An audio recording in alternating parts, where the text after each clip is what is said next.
Let me ask you a simple question. True or false? In order to become a smarter traveler, you need to learn 5 new things every day.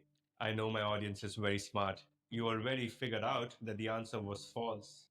The goal of this podcast is to make you a smarter traveler, but that doesn't necessarily mean that you need to keep scrambling around to find deals.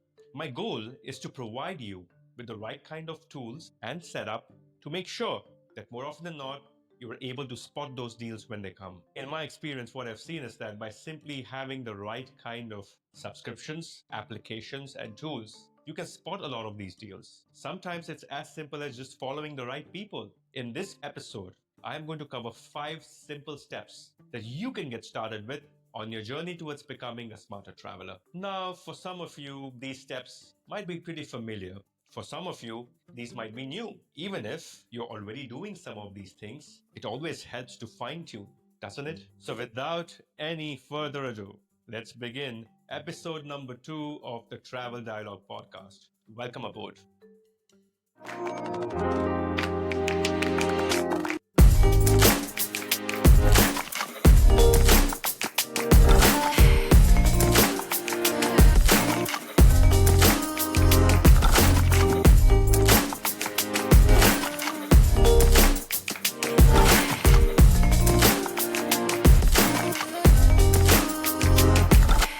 Five simple steps. Let's start with step number 1, signing up for loyalty programs. Now, why do you need to do this? Every now and then, brands run their quarterly promotions. They run deals during festivals, during the end of the year, or whenever they're celebrating an anniversary. Just to give you an example, most recently, Singapore Airlines was giving a whopping 40% discount on some of their flights on certain routes while flying Singapore Airlines because they were celebrating a milestone of having 10 million members in their loyalty program.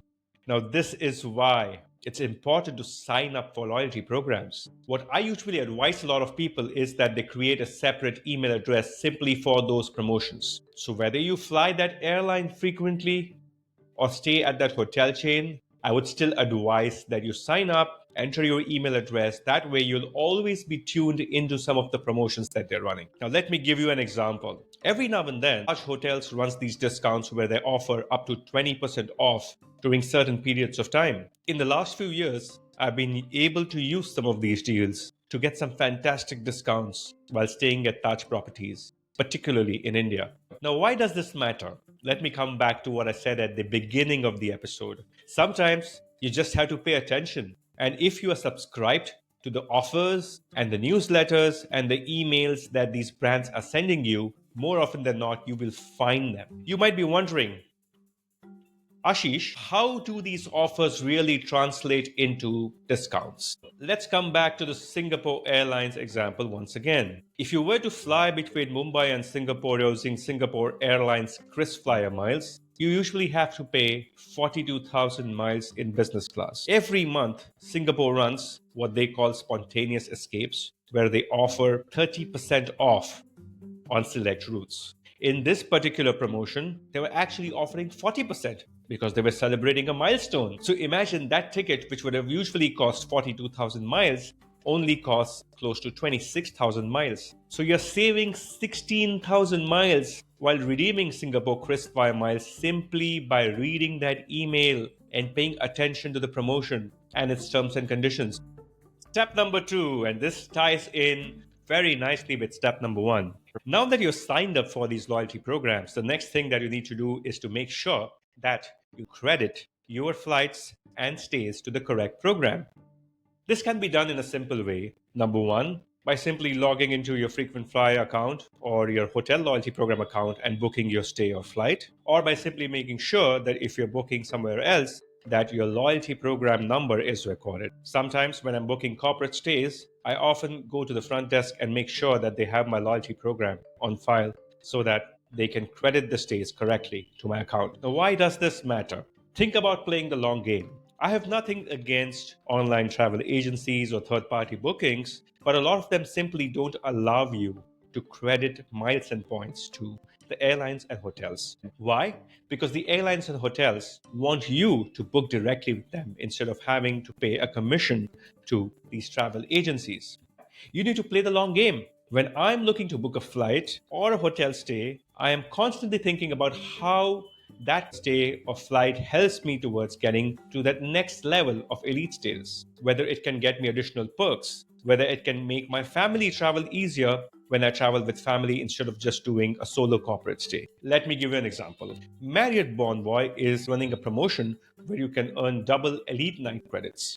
In effect, for any paid stay, you will get 2x the nights that you would normally earn.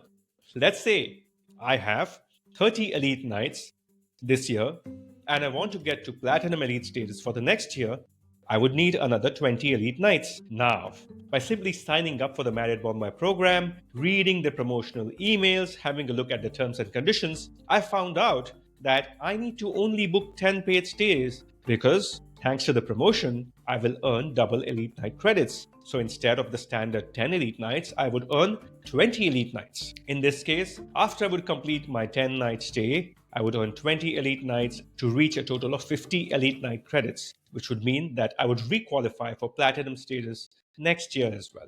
See how that makes a difference? Now, Platinum Elite status brings a lot of benefits. You would get complimentary breakfast, upgrades whenever available, and also earn bonus points, lounge access at many Marriott properties around the world. So there are a ton of perks to be enjoyed if you simply pay attention and credit your stays to the right loyalty program. In this case, by simply paying attention to the promotion and then making sure that I credited everything to the Marriott Bonvoy program, I'll be making sure that I requalify for Platinum Elite status so that the next time when I travel, breakfast is on the house at most Marriott properties, in addition to a ton of benefits that I will enjoy thanks to Elite status. Number 3, having the right kind of apps and tools with you. Do you know that there are websites which will tell you exactly where to credit a given flight so that you can earn the most number of miles? Believe it or not, if you're flying United Airlines, you may not always earn the most number of miles by simply crediting it to United. There might be a promotion by which you may be earning a lot more miles if you were to credit those miles to a Star Alliance partner like Air India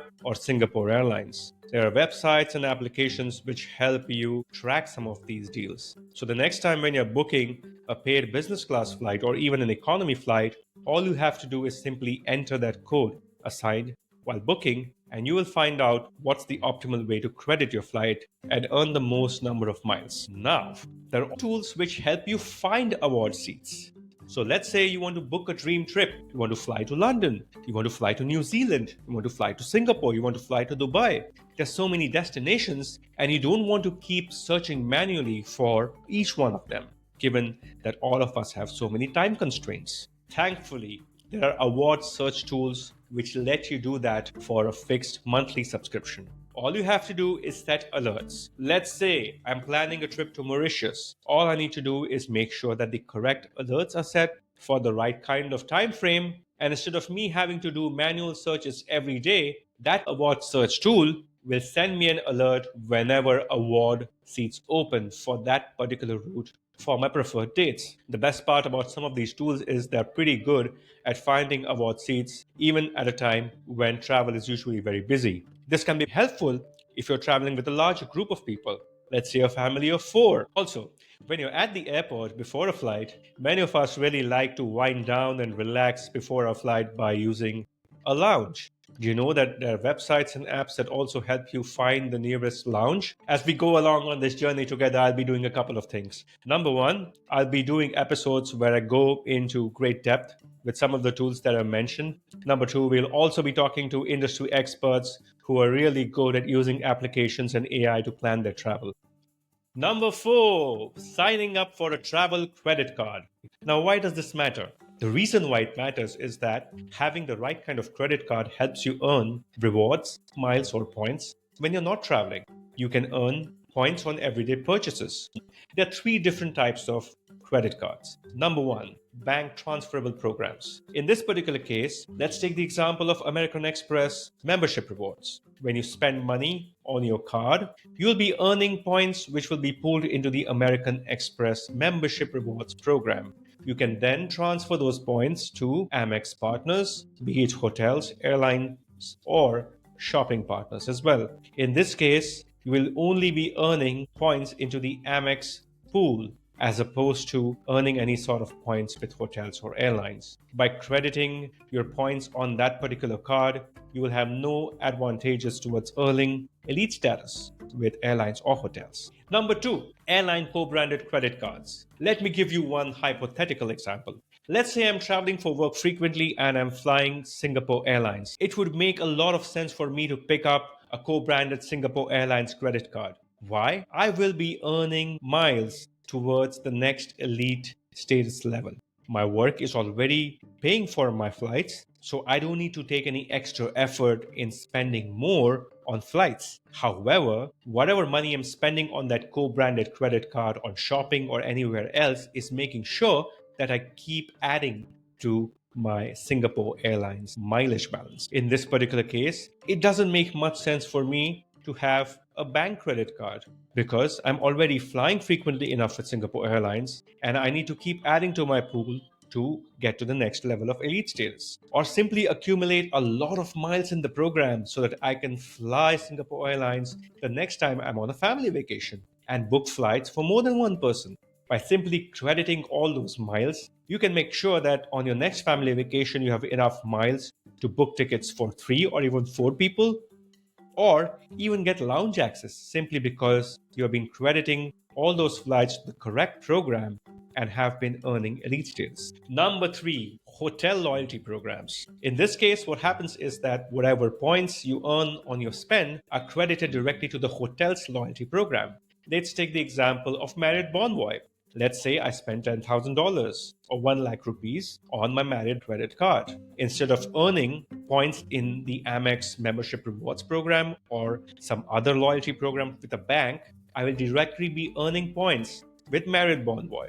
Moreover, what's really helpful is that I'll also be getting closer to earning elite status through spend simply by reaching the right kind of thresholds. Now, just like the example that I gave with Singapore Airlines, a hotel co-branded credit card makes a great deal of sense if you already have loyalty to that particular brand or intend to bring more business to that brand. If you're someone who is a free agent and simply likes to try different brands while traveling, then I would highly recommend that you first start with bank rewards credit cards because it gives you a lot of flexibility. On the contrary, if you are very, very clear about which airline and hotel brand you're loyal to, then a co branded airline and hotel credit card makes perfect sense. Number five, promotion stacking. Now, what does promotion stacking mean? What it means is that I'm simply making the use of different promotions from a variety of sources to make sure that I get the best deal. Once again, just to simplify things, I will take the example of the Marriott Bonvoy program. Now, let's say that I have a Marriott Bonvoy co branded credit card which helps me earn points in the program. Let's say Marriott is running a special discount of 15% on certain brands when you stay at a Marriott property in India. I log onto the Marriott website and I see that there is a code that I can use to book that particular stay at a 15% discount. However, I also realized that there's another promotion running on my co-branded Marriott credit card, which gives me a statement credit for booking a stay with Marriott. See what I did here? Stacking one promotion on top of another. On one hand, I'm getting the discount from Marriott Bonvoy thanks to the code that they're currently running. On the other hand, I'm getting a statement credit thanks to the offer on my co-branded credit card. In the very first episode, I told you about some of my experiences traveling the world over the last 12 years. Promotion stacking is one of my favorite strategies, and I've used it countless number of times to get discounted travel or some sorts of perks and coupons every time I'm on the road. All right, then, that wraps up episode number 2 of the Travel Dialogue podcast. We hope it was entertaining and informative for you. I would highly encourage you to subscribe to the channel, the Travel Dialogue podcast on YouTube. You can also reach us on X and Instagram at travel_dialogue. We're also on your favorite podcast platforms like Apple, Spotify, and Google Play. You can also support the podcast via PayPal. You will find all the links in the description below. Thank you so much for joining us on episode number 2 of the Travel Dialogue podcast. We hope to see you soon in episode number 3. Until then, have a good one. Take care.